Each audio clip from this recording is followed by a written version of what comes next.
देख रहे हैं आज तक। मैं हूं आपके साथ नवजोत रंधावा। बड़ी खबर सबसे पहले जो राजस्थान के सियासी ड्रामे से जुड़ी हुई है, जहां पर क्लाइमेक्स अभी बाकी है। विधानसभा सत्र बुलाने को लेकर मुख्यमंत्री और राज्यपाल के बीच टकराव बढ़ता जा रहा है। मुख्यमंत्री चाहते हैं कि विधानसभा सत्र सोमवार को बुलाया जाए ताकि वो अपना शक्ति प्रदर्शन कर पाएं। वहीं राज्यपाल की दलील ये है कि उन्हें किसी फैसले पर पहुंचने के लिए थोड़ा और वक्त चाहिए।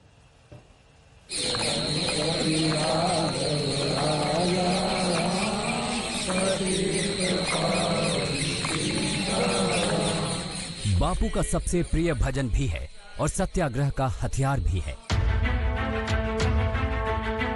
हाईकोर्ट से झटका लगने के बाद अशोक गहलोत अपने सारे विधायकों को लेकर राजभवन पहुंच गए और विधानसभा का सत्र बुलाने के लिए राज्यपाल के खिलाफ मोर्चा खोल लिया। मुझे कहते संकोच नहीं है कि बिना ऊपर के दबाव के वो इस फैसले को रोक नहीं सकते थे, क्योंकि कैबिनेट का फैसला में बाउंड होते हैं राज्यपाल महोदय कि हमें किसी भी रूप में उसको मानना है और असेंबली सेशन बुलाना है। इंसाफ हमारा नारा है, इंसाफ हमारा नारा है। राजभवन के लॉन में कांग्रेस विधायकों ने नारेबाजी की, फिर धरने पर बैठ गए। भूख लगी तो बिस्किट का आनंद लिया, लेकिन डटे रहे। बेसब्री बढ़ने लगी तो राज्यपाल घर से बाहर निकले और विधायकों से बातचीत की। उन्हें भरोसा दिलाया कि मामला कोर्ट में है, लिहाजा कानूनी राय के बाद ही वो विधानसभा सत्र बुलाने का फैसला कर सकते हैं। प्रदेश की जनता इंतजार कर रही है कब फैसला आए, कब हमें शांति मिले। लोगों में बहुत आक्रोश भी है। इतने दिन से कोई होटलों में बैठे हुए हैं, कोई हमारे साथी गए हुए वहाँ पर हरियाणा के अंदर बंधक बनाए हुए हैं। राजभवन में करीब 3 घंटे के सुपर सियासी ड्रामे के बाद कांग्रेस विधायकों का धरना खत्म हुआ और वो होटल लौट गए। लेकिन राज्यपाल ने अपने घर पर चले धरने पर कड़ी आपत्ति जताई और मुख्यमंत्री को चिट्ठी लिख दी। राज्यपाल कलराज मिश्र ने लिखा, आपने विधानसभा बुलाने की अनुशंसा 23 जुलाई को की। अभी मैं कुछ विशेषज्ञों से चर्चा कर पाऊं उससे पहले ही आपने सार्वजनिक रूप से प्रेस के सामने ये कह दिया कि यदि आज राजभवन का घेराव होता है तो आपकी जिम्मेदारी नहीं है। मेरा आपसे इतना निवेदन है कि आप और आपका गृह मंत्रालय क्या राज्यपाल की रक्षा नहीं कर सकता है? तो राज्य में कानून व्यवस्था की स्थिति के संबंध में आपका क्या मंतव्य है? साथ ही ये भी बताएं कि राज्यपाल की सुरक्षा के किस एजेंसी से संपर्क करें। हाँ, आपका अधिकार है, आपकी कैबिनेट निर्णय करती है कि आप हाउस बुलाओ, तो निश्चित रूप से वो विचार करने का एक रास्ता कानूनी जो हमको दे रखा संविधान में वो है, लेकिन उसके पालन के लिए आप उनकी छाती पर बैठकर धरना दे करके एमएलए को ले जा करके उनको इस बात के लिए मजबूर कर रहे हो, ये एक तरह से संवैधानिक अधिकारों का दुरुपयोग कर रहे हो।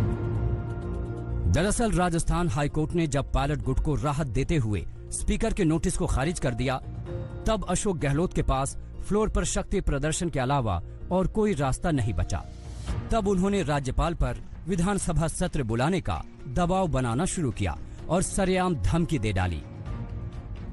दबाव में किसी के नहीं आए। आपका संवैधानिक पद है, शपथ ली हुई है,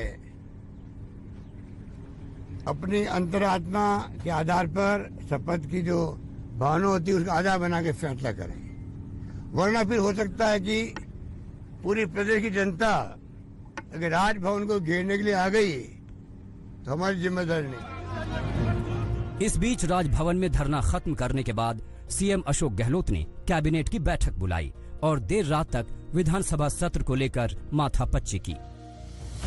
उधर कांग्रेस ने ऐलान कर दिया है कि अगर राज्यपाल विधानसभा सत्र नहीं बुलाते तो पार्टी के विधायक फिर राजभवन का रुख करेंगे। वही घोड़े और वही मैदान, लड़ाई जारी रहेगी लोकतंत्र को बचाने की। और ये राजभवन यहाँ से दिल्ली शिफ्ट होने वाला नहीं है, हम यहीं आएंगे वापस और वही पूरी मेजोरिटी के साथ आएंगे। कितने दिन तक बहुमत का आप तिरस्कार करोगे, कितने दिन तक बहुमत को ठुकराओगे? इस बीच पायलट गुट के विधायक भी सामने आए और गहलोत गुट के सारे आरोपों को खारिज किया। कहा, न किसी ने दबाव डाला है और न ही किसी बाउंसर का डर है। कांग्रेस के विधायकों को बीजेपी वालों ने बंधक बना रखा है। मैं ये स्पष्ट करना चाहता हूँ, ना हमें किसी ने बंधक बना रखा है, ना हमारे पास कोई बाउंसर बैठे हैं, ना हम कोई बीमार हैं, ना हम कोई आंसू बहा रहे हैं, ना हम वहां आने के लिए तड़प रहे हैं। राजस्थान का सियासी ड्रामा अजब मोड़ पर है। कांग्रेस को सरकार गिरने का डर सता रहा है और बीजेपी अपने पत्ते नहीं खोल रही। बड़े अचंभे की बात है कि इस कैबिनेट सिस्टम में जब भी सरकार आग्रह करे कि सेशन की शुरुआत होनी चाहिए तो उसमें गवर्नर साहब को कोई देरी नहीं करनी चाहिए।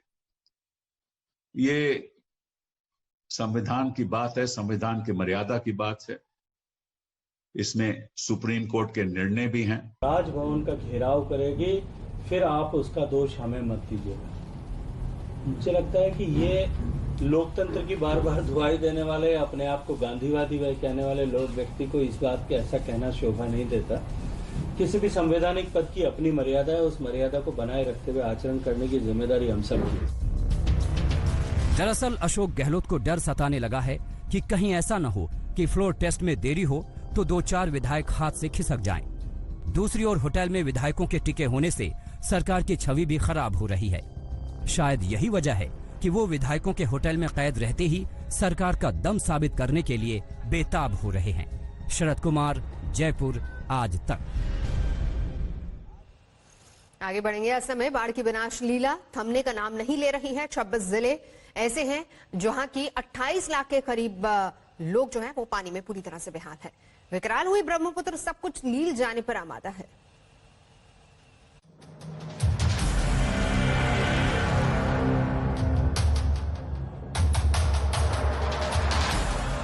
जिंदगी देने वाला पानी जिंदगी लेने पर यही बयां कर रहे हैं।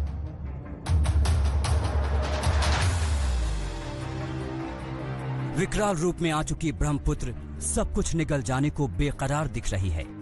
गांव के गांव पानी में समा चुके हैं। आज तक संवाददाता आशुतोष मिश्रा असम में सैलाब और इसके कहर को करीब से देख रहे हैं। गोलाघाट जिले में जहां तक नजर जाती है हर तरफ पानी ही पानी है। गांव से बचकर निकले लोग टापू जैसी जगहों में फंस गए हैं।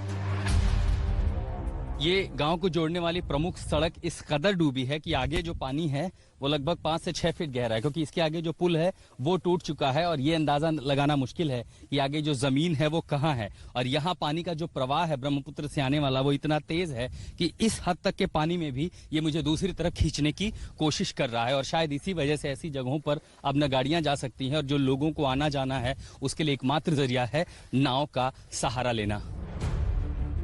यही हालात असम के 26 जिलों में है। 2500 गांव के करीब 28 लाख लोग बाढ़ की चपेट में हैं। राज्य में अब तक 95 लोगों की बाढ़ के चलते मौत हो चुकी है, जबकि करीब 50,000 लोग राहत कैंपों में सिर छिपाने को मजबूर हैं। इंसानी जज्बा ऐसा है कि आखिर सांस तक मौत से 2-2 हाथ के लिए तैयार है।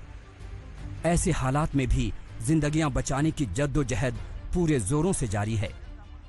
इस बाढ़ग्रस्त इलाके में ढेरगांव में हम इस रेकी और रेस्क्यू ऑपरेशन पर निकल चुके हैं एनडीआरएफ के जवानों के साथ, ये देखने के लिए क्योंकि जैसे ही बीती रात पानी का स्तर बढ़ा है, गांव में कई सारे लोग पानी कम होने की वजह से नीचे चले गए थे, स्तर फिर बढ़ा है। तो इस ऑपरेशन के जरिए हम ये जाकर देखने की कोशिश कर रहे हैं कि गांव में कौन से लोग हैं जो वापस निचले इलाकों में चले गए हैं और उन्हें वापस लाने की जरूरत है।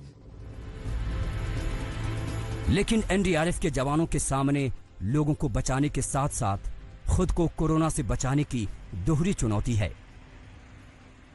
पिछले साल के मुकाबले इस साल कोविड के सिनेरियो में बहुत ज़्यादा चैलेंजिंग जॉब है एनडीआरएफ की।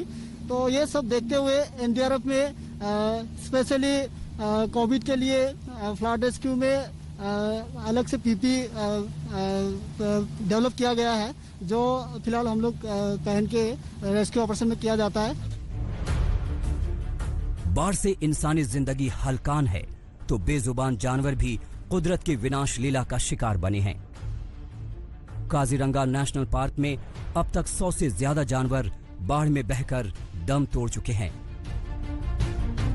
नेशनल पार्क का बड़ा इलाका डूब क्षेत्र में है और जहां तहां जानवर पानी में फंसे दिख जाते हैं। पार्क प्रशासन इन्हें सुरक्षित जगहों पर पहुंचाने की कोशिश में लगा है।